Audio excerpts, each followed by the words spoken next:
इस lecture recording में हम डिस्कस करेंगे एम्पेरिकल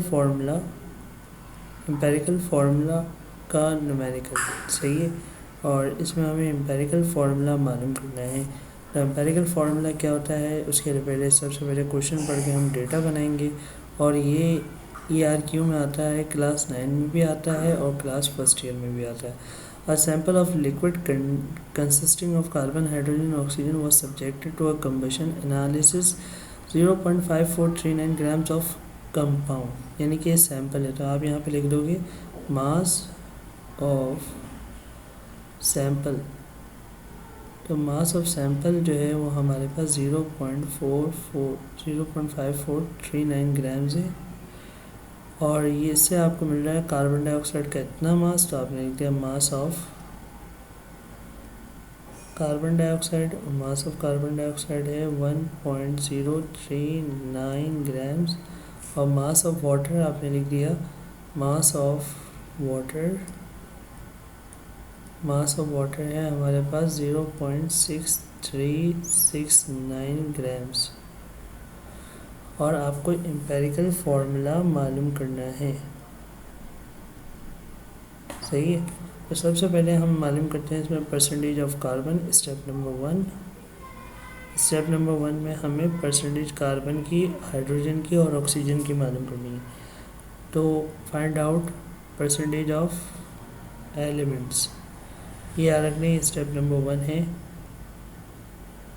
एलिमेंट्स की परसेंटेज मालूम करते हैं। तो एलिमेंट्स की परसेंटेज मालूम करने के लिए फार्मूला होता है, परसेंटेज ऑफ कार्बन का फार्मूला होता है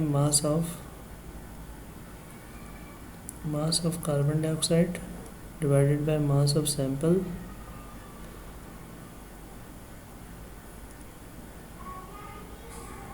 सैंपल मल्टीप्लाई बाय 12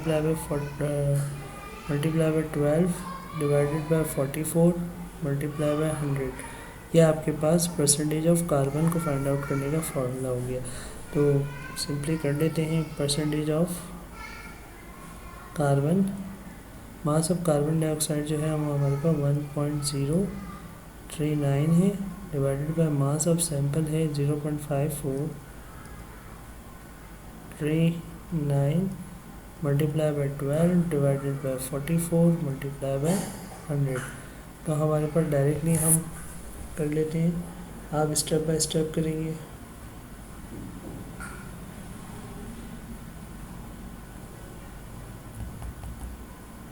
कैलकुलेटर निकाल लेंगे। कैलकुलेटर निकालने के बाद 1.039 मल्टीप्लाई कर देते हैं हम उसको 12 के साथ, मल्टीप्लाई कर देते हैं 100 के साथ, और फिर हम इसको डिवाइड करते हैं किसके साथ 0.5439 के साथ, फिर हम इसको मल्टीप्लाई कर देते हैं 44 के साथ। तो हमारे पास आंसर आ जाएगा 52। परसेंटेज ऑफ कार्बन आ रहा है 52.09%। इसी तरीके से हम मालूम कर लेंगे percentage of hydrogen. Percentage of hydrogen का फॉर्मूला होता है mass of water divided by mass of sample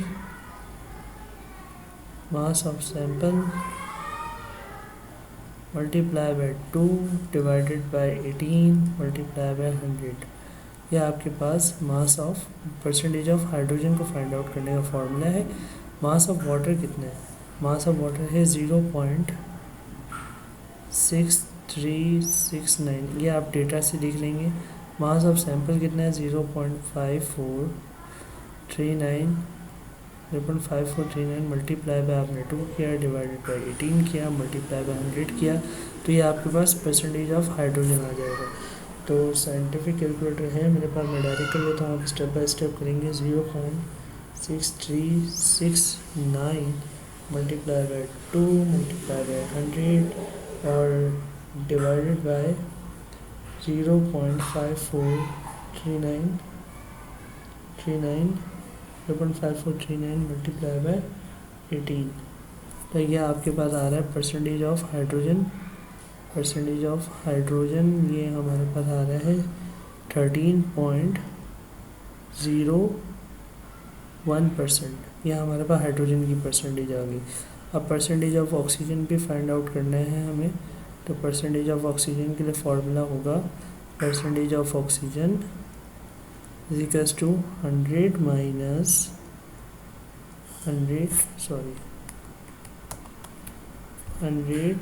minus percentage of carbon plus percentage of hydrogen, ये फार्मूला होता है। तो यहाँ पे हम फार्मूला पुट करेंगे 100 माइनस परसेंटेज ऑफ कार्बन है 52.09 प्लस परसेंटेज ऑफ हाइड्रोजन है 13.01, तो परसेंटेज ऑफ ऑक्सीजन आ जाएगा। तो यहाँ पे हम कर लेते हैं 52.09, हम प्लस कर देते हैं इसको 13.01 और जो आंसर आया है उसको 100 से माइनस कर 34.9% आ रहा है मेरे पास कितना परसेंटेज ऑफ ऑक्सीजन। अब सिंपली मेरे पास तीनों की परसेंटेज आ गई। तीनों की परसेंटेज को आप एक जगह लिख लें ताकि आप इस न्यूमेरिकल का दूसरा पार्ट सॉल्व कर सकें आसानी के साथ। सही है, तो यहाँ पे आपने लिख दिया परसेंटेज ऑफ, मेरे पास स्पेस अवेलेबल नहीं है तो आप लोग अपनी कॉपी के दूसरे पेज में लिखें। परसेंटेज ऑफ कार्बन 52.09 आ रहा है, 52.09। परसेंटेज ऑफ हाइड्रोजन मेरे पास कितना आ रहा है, परसेंटेज ऑफ हाइड्रोजन मेरे पास आ रहा है 13.01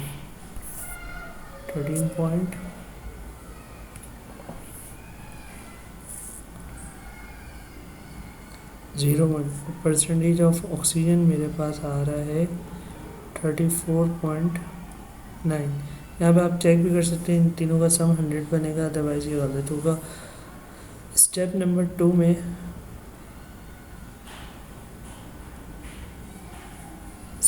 में हम मोल रेशियो निकालेंगे सबका, और मोल रेशियो के लिए फार्मूला होता है, जैसे कि मोल रेशियो में निकाल रहा हूँ कार्बन का, percentage of carbon divided by 12, क्योंकि कार्बन का एटॉमिक मास 12 होता है। तो परसेंटेज ऑफ कार्बन है 52.09 डिवाइडेड बाय, अगर मैं इसको 12 कर दूँ मेरे पास आंसर आएगा 52.09 डिवाइडेड बाय 12, आंसर आ जाएगा 4.34। इसी तरीके से मोल रेशियो ऑफ हाइड्रोजन निकाल लेंगे, फार्मूला वही होगा percentage of hydrogen divided by 1, तो आंसर भी वही आ जाएगा 13.01 डिवाइडेड बाय 1, आंसर आएगा 13.01। इसी तरीके से मोल रेशियो ऑफ ऑक्सीजन भी निकाल लेंगे। मोल रेशियो ऑफ ऑक्सीजन के लिए फार्मूला होगा percentage of oxygen divided by 16, atomic mass होता है 34.9 डिवाइडेड बाय 16, तो मेरे पास आंसर आ जाएगा 34.9 डिवाइडेड बाय 16, आंसर आएगा 2.18। सही है, याद रखें आपने डेसिमल के बाद 2 डिजिट लिए हुए हैं, तो डेसिमल के बाद 2 ही डिजिट आप लोगे सारी वैल्यूज़ में। अब स्टेप नंबर 3 की तरफ जाएंगे, और स्टेप नंबर 3 होता है हमारे पास एटॉमिक रेशो। तो स्टेप नंबर 3 जो है, स्टेप नंबर 3 इसको हम कहते हैं एटॉमिक रेशो। एटॉमिक रेशो निकालने के लिए फॉर्मूला आसान है, जो भी आपने रेशियोज़ निकाले हैं, जैसे कि आपने निकाल लिया एटॉमिक रेशो, आप निकाल रहे हो एटॉमिक रेशो कार्बन का निकाल रहे हो, तो आपने मोल रेशो ऑफ कार्बन को डिवाइड करना है लीस्ट मोल रेशो के साथ, और लीस्ट मोल रेशो इसमें बन रहा है 2.18, ऑक्सीजन का बन रहा है। तो यहाँ पे आप करोगे 2.18 से डिवाइड कर दोगे, तो मोल रेशो कार्बन का है 4.34, डिवाइड कर दोगे इसको ऑक्सीजन के साथ 2.18 के साथ, तो हमारे पास आंसर अप्रॉक्सीमेट 1.99 आएगा। देख लेते हैं 4.34 डिवाइडेड बाय 2.18, आंसर आ रहा है 2.18, आंसर आ रहा है 1.99। तो 1.99 जो है वो अप्रॉक्सीमेट 2 के बराबर है, तो ये याद रखेंगे। इसी तरीके से एटॉमिक रेशो आपने निकालना है हाइड्रोजन का, तो इसके लिए भी वही फार्मूला होगा, mole ratio divided by least ratio. तो मोल रेशो 13.01 है, लीस्ट रेशो 2.1 है, 8 है। तो यहाँ पे जब हम इसको डिवाइड करते हैं तो हमारे पास 6 समथिंग आंसर आएगा, डिवाइडेड बाय 2.18, 5.96 आ रहा है, 5.96 which is approximately equal to 6। इसी तरीके से एटॉमिक रेशो हम निकाल लेते हैं ऑक्सीजन का, तो एटॉमिक रेशो ऑक्सीजन का 2.18 है और लीस्ट रेशो भी यही था 2.18। तो मेरे पास एटॉमिक जो हमारे पास लीस्ट रेशो आ रहा है ऑक्सीजन का वो कितना आ रहा है, यहाँ पे एक लाइन ड्रॉ कर लेते हैं ताकि आपको कोई कन्फ्यूजन ना हो। यहाँ पे आ रहा है 1, तो ये जो हमारे पर 2, 6 और 1 आ रहे हैं, तो अगर हम एम्पेरिकल फार्मूला यहीं से बनेगा। एम्पेरिकल फार्मूला याद रखें, इसमें कोई डेसिमल में वैल्यू नहीं होगी। कार्बन का जो आ रहा है मेरे पास 2 आ रहा है, सही है। हाइड्रोजन का आ रहा है 6 और ऑक्सीजन का आ रहा है 1।